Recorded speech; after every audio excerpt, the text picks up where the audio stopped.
Hi folks, it's Bear Gardener and it's time for a new-ish kind of video. So I get asked, well, first of all, I'm a Kards Content Creator, member of the Kards Contributor Program, provider of streams, content, thought processes, all sorts of other stuff. Please, like the intro says, like, subscribe, check out all the other channels, follow me on Twitch, come join me on Tuesdays and Saturday evenings. It's always fun. Join my Discord, link down below. Right, anyway, so new type of video. Ish. I get asked quite often, having done starter guides, which you can find in my bootcamp playlist for all 5 nations, whether I would ever provide like alternate, newish or new player friendly decks or lists for decks, and I have always wanted to, but then it's just a matter of making time, and this is going to be my first attempt to do so. And I decided it's time to give some love to Soviets because, well, one, Soviets need a lot of love at the minute. They've been in a bad place for a while, and two, a Soviet archetype, which is quite fun, relatively inexpensive to get into and new player friendly, and teaches some pretty interesting concepts in cards and will help improve your game, has come back to life in the form of self-damage. So, this is going to be my guide to making a new player-friendly self-damage list. I'm going to talk about the cards that you're going to want to include, the logic behind them. I'm going to show a crafting plan, kind of ish, or at least a list of cards that you need to craft, talking openly about it, give you some alternatives. Right at the end of the video, I will probably include some gameplay, and you can kind of watch that and see how the list plays. And I'll talk about the different ways that you can adapt going forward.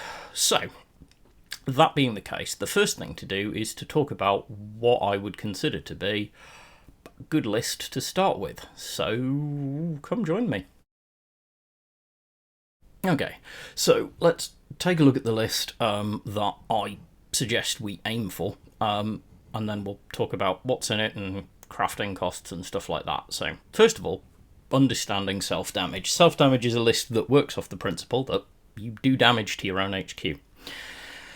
May sound counterintuitive, but it's actually quite a powerful mechanic, and can be used really, really well. So we have a list in front of us that runs a pretty standard core package. A lot of the core cards for self-damage are either standard or limited cards, which means they're relatively inexpensive to get to.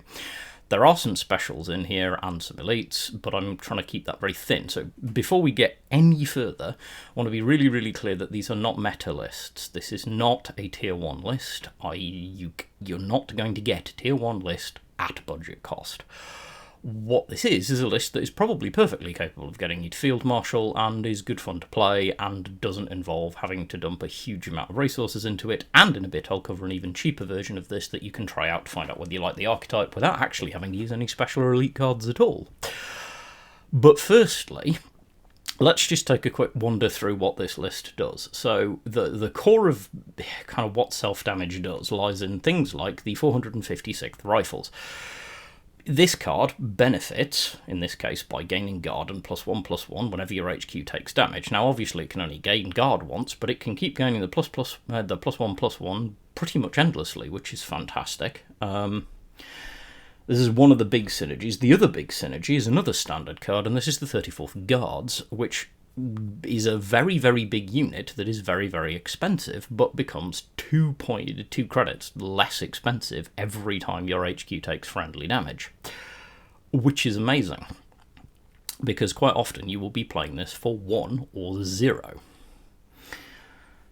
These are basically kind of the core of what you're going to be playing, and then you've got things like 252nd Rifles, which gets +1 attack and then keeps growing. Once it becomes Veteran, we get a 6/6 unit that can't be pinned or suppressed and takes 1 less damage from ground units, which is not half bad.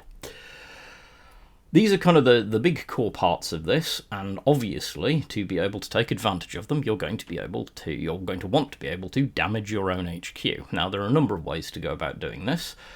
First of all, when we want to draw cards, we want to be using Bloody Sickle. This is a 1-cost order, it's great, we love this, and obviously you're getting the draw and dealing damage to your HQ, which is then going to benefit your units that gain from it. I've also got Red Dawn. This card's amazing because it's incredibly versatile.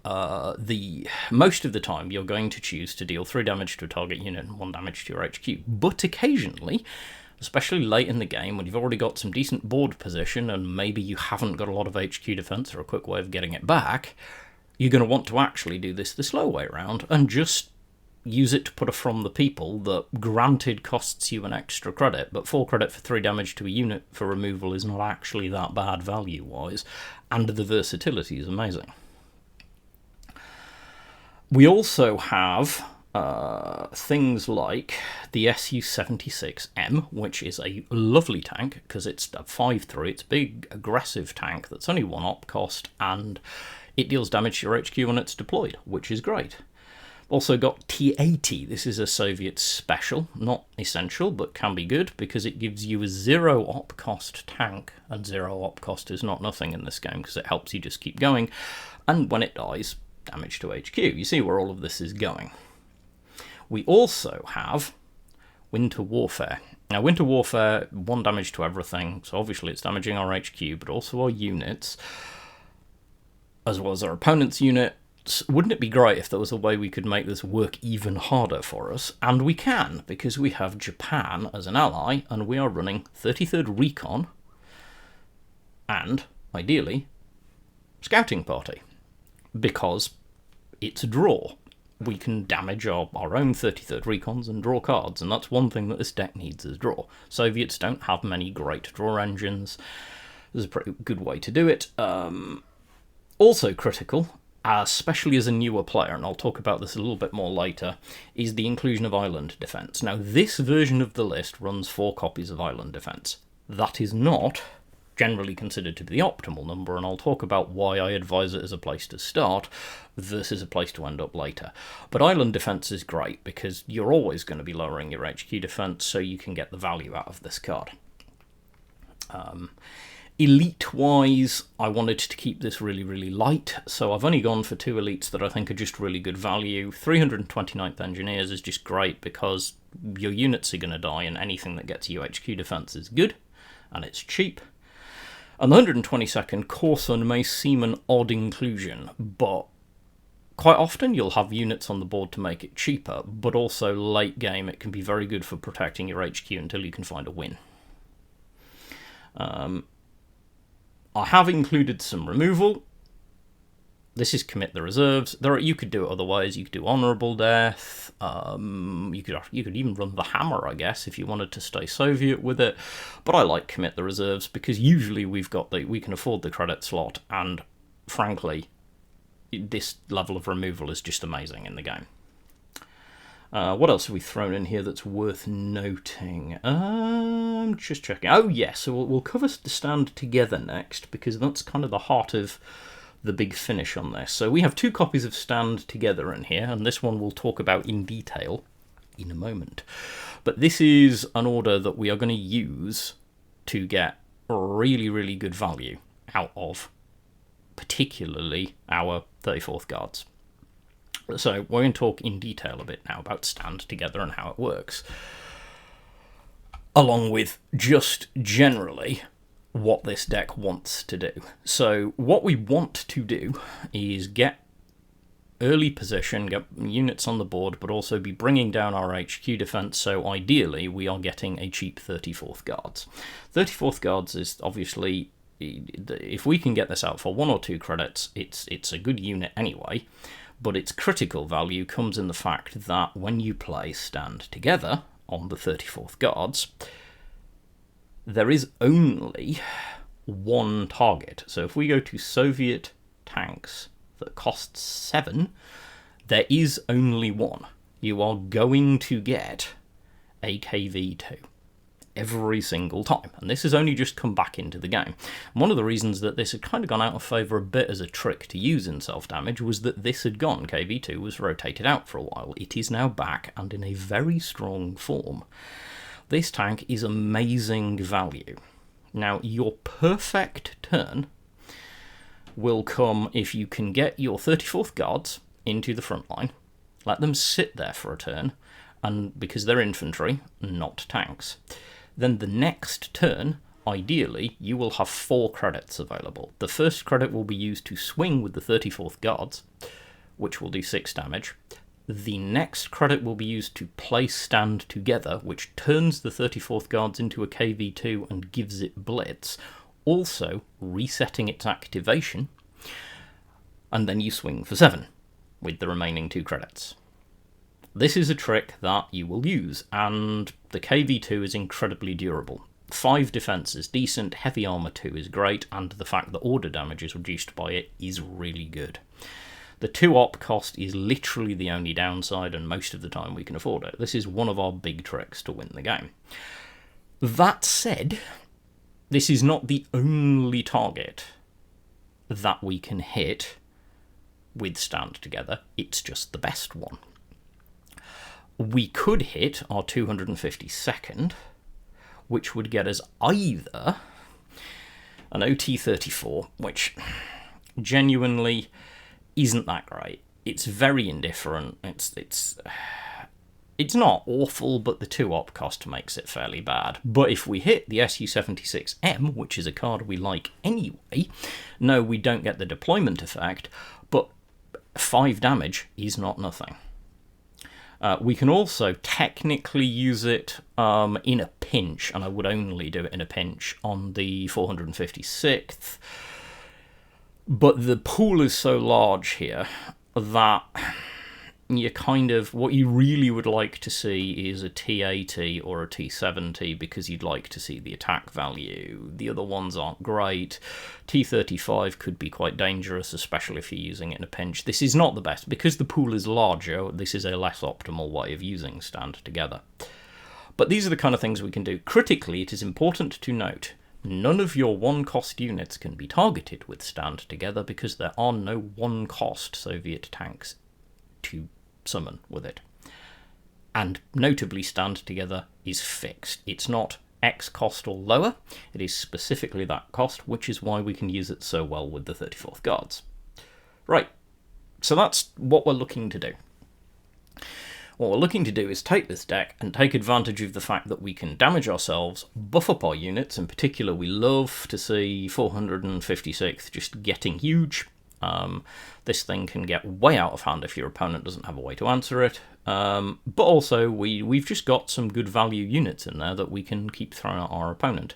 We're a little bit slow, so we do have to work, which is why using things like Red Dawn and Bloody Sickle, and in my opinion, obviously I've used Commit the Reserves, as I say, there are alternatives that you could run. Specifically, actually, if you are on a budget and you're looking for an alternative and you still want to include some removal, worth looking at is the Hammer, which we shall scroll down to. You could also, I mean, technically you could look at Turmoil, but it's a bit combo-y, whereas the Hammer just gives you 6 damage to a ground unit. The problem is it's ground units only. You could also, if you've got the specials available, you could look to use Honourable Death, which is only 1 cost, but again has a limitation on it. The advantage, obviously, in my opinion, of the Commit the Reserves is that we don't have the limitation on it, which gives us a nice bit of versatility in removal, just to get rid of that awkward guard or the problem unit in the front line that's stopping you from getting in the position to win, because obviously you need to get the front line to win with this deck, and it's not super fast. This deck is pretty solid. I'm going to hop over now and we'll talk about what it looks like to actually be able to craft this deck. So, up on screen you can see, hopefully, just about the list of crafts that you need to make the deck that I just talked about, so that you can see what's involved. So, the list here is cards that you will need from somewhere, whether from packs or crafting, and this assumes that you joined on or after the release of Covert Operations and have all of your base nations to level 12, as per my advice for new players. If that is the case, then based on the cards that you are guaranteed to have in your pool, you will need to craft or acquire 16 standard cards. You need 4 copies of Red Dawn, copy of Bloody Sickle, 2 stand together, so on and so forth. They're there in front of you, you can see them. 5 limited cards, 4 specials.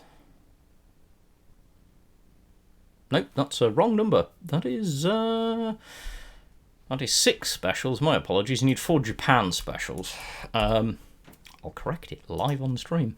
Live while recording, correcting my own numbers. But yeah, you need 6 specials, and then only 2 elites. The reason I do only 2 elites is that if you can get your Soviets to level 100, you have 2 elite wildcards. But also, 2 elites is not a big number. I try not to make these decks elite heavy. That's the intent, is to make these accessible to newer players. That said, this is quite a lot of crafting. And in particular, 6 specials and 2 elites is not nothing for a newer collection. So one of the things I want to do is I want to talk about a cheaper version of this list that you can try out. A much, much cheaper version of this list that runs no specials and no elites. An actual Pauper version. So, let's go take a look. Right, so this is the Pauper version. This is very similar, in fact, based off a list that Killswitch ran in the King's Cup 2 Pauper round, which I co-commentated with J King, and I'll put a link down below because it's worth going and looking at just to see Pauper decks being played really, really well, plus the King's Cup's just cool. Now, Killswitch ran a very refined list, which I liked, but is not very forgiving for a newer player. This list is designed to be a little bit more forgiving so that you don't have to play super perfectly. So I've changed a few things, and I'm sure Killswitch will forgive me for that. But the basic idea here is we've kept this to only limited and standard cards. We're still running Stand Together twice, Bloody Sickle, Red Dawn, Winter Warfare, 456th Rifles. We are including a couple of 95th Rifles, because this is a 2-cost unit that lets us deal damage and gain HQ defense. This can be good because we can use it to ping our opponent's units. That is the main use in this. We've also got still got the 252nd. You can see the actual core is still here. One thing that we have included is Arctic Convoy. This is a suboptimal way of drawing cards. This is basically to account for the fact that we haven't used the specials to get access to the recon and scouting party, and they would probably be the first things that I would advise you look at if you play this Pauper list and decide you like it, because they are very good card draw, and if you can actually include a couple of recon, they become an excellent target for the 95th. Because obviously, a recon on the board, you play the 95th, ping your HQ, get all the benefits that you get from that, but you can put that point of damage on one of your 33rd recon and draw a card as well. Beyond that, this list does exactly the same thing, just on a budget. And as I say, you could easily throw some hammers in there if you wanted some board clear or at least removal. But ultimately, it just gives you a good Pauper version that you can do. Again, the links will be down below with the deck codes for these two decks that I'm talking about, and I recommend you just give them a go. Now, once we get there, the next question is the evolution of this deck. So we'll talk about how this deck plays and what you can do to evolve it and make it better.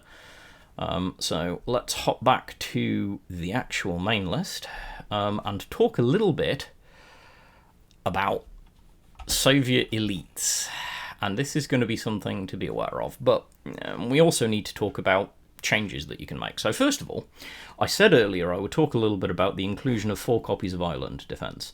4 copies of Island Defense is probably overkill. In fact, once you're good on this list, it's definitely overkill. I'd say 2 is probably fine.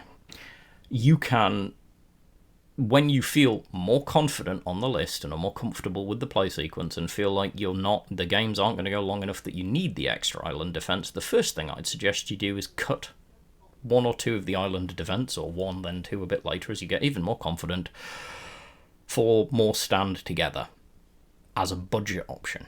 Eventually, what you'll actually do is run less Stand Together. Killswitch actually ran only 1 for King's Cup, because I believed he was only going to need it as a finisher, and I think that's a very smart call, but only when you're very good on the deck. But eventually the idea is you will thin those out and replace them, hopefully, with particularly Soviet elite cards, of which there are no shortage of good Soviet elites to throw into this deck.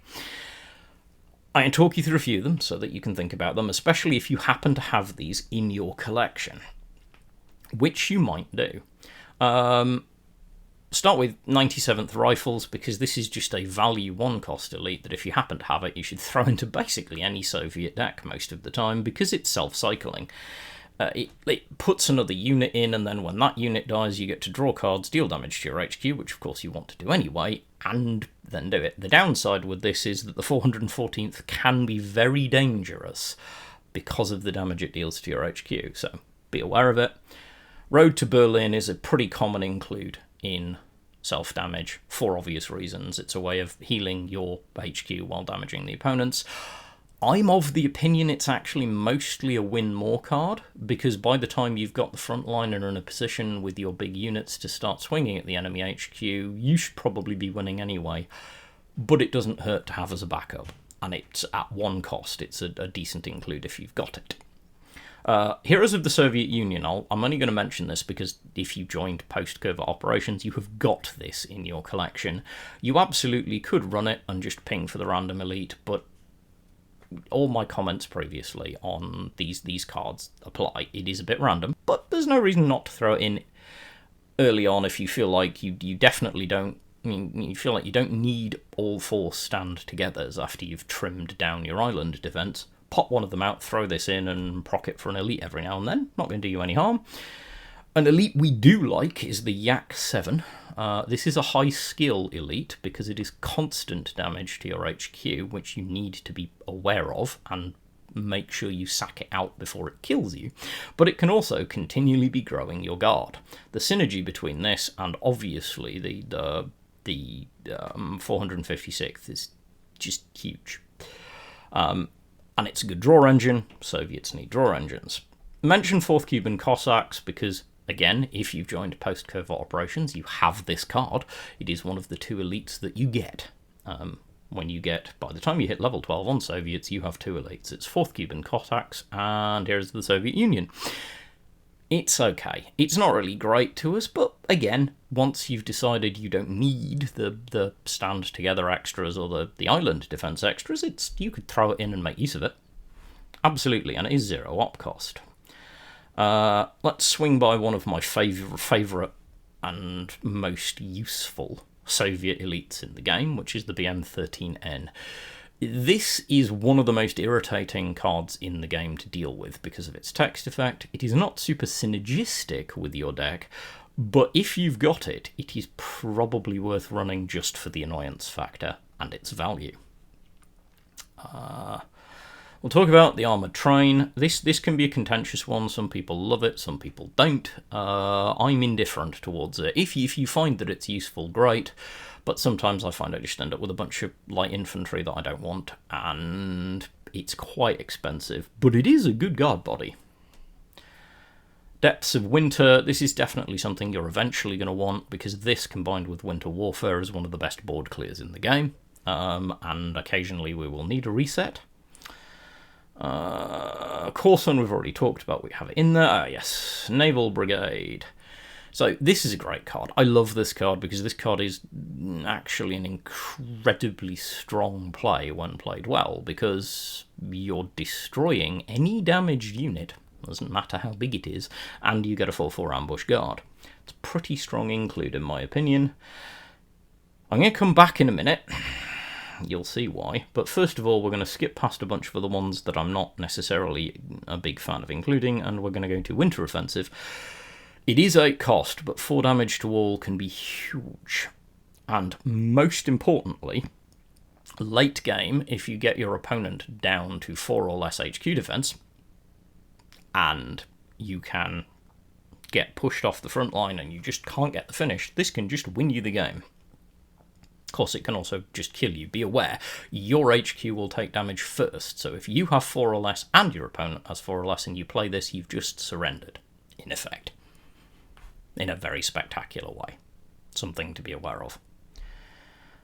I'm going to hop back and talk about two cards which I'm sure will get mentioned probably in the comments if I don't talk about them. The first one is Great Patriotic War, because I've seen this run in self-damage to just speed up the win. And that's my opinion on it in a nutshell. It's a win more card. Yes, for 6 credits, you can in fact drop this, set the HQ to 12, and therefore, for a total of 10 credits, you can just win. If you've got no guard in front of you and you're running and you're in a position to put your 34th guards, hit it with... Because obviously if you hit the 34th guards with stand together and are able to swing before, it's a total of 13 damage, and if you set the HQ to 12, they die. Plus it can set yours back up.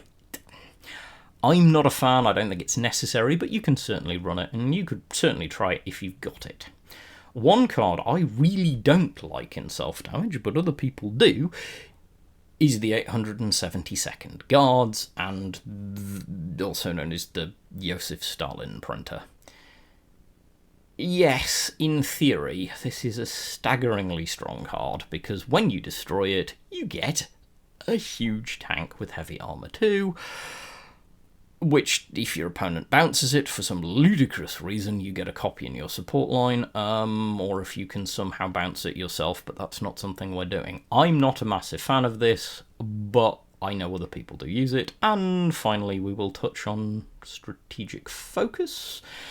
As a board clear, it's okay, but you're running so many ground units that you probably don't want to be board wiping. I mean, you'd rather just use...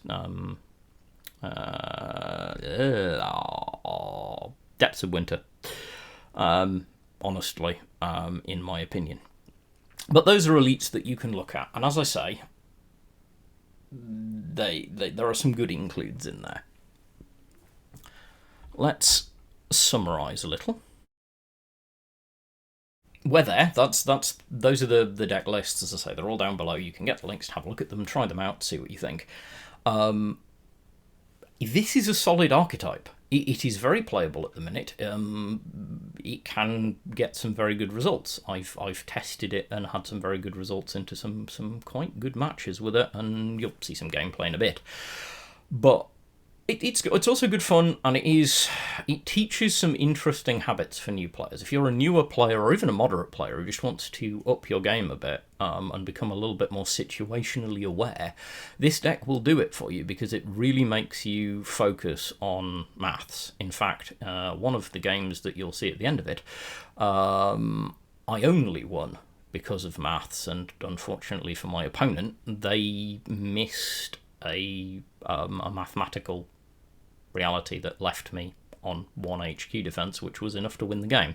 And that's another thing that this list teaches you, is to use your HQ defense as a resource that you can freely spend as long as it's not going to kill you. Cautionary tales. If you're playing into Germany, be aware of the existence of Bismarck. If you let yourself sit at 7 or less HQ defense, your opponent is able to play a single elite order that just wins them the game. Something to just be aware of. In the same way, be aware of some of the big damage bombers, 4 and 6 damage. Generally speaking, if you can possibly do it, you kind of want to keep your HQ defense at 8 or above most of the time. But if you know it's going to win you the game and you get left on 1 HQ defense, that's fine. That can be one of the most exhilarating parts of playing this deck. Anyway, I hope you like this as a format. If you do like this as a format, please leave comments. Let me know, because I might do some more of these. It was quite fun putting this together, and I think it's nice to have another Soviet option, because I know not everyone was enjoying the Soviet air deck that I suggested as being a good starter point, and this is pretty decent. It is just more crafting heavy, hence offering, obviously, the Pauper version. Anyway, that's it. Some gameplay will come along in a minute. Meanwhile, as ever, stay well, be good human beings, and I'll catch you next time.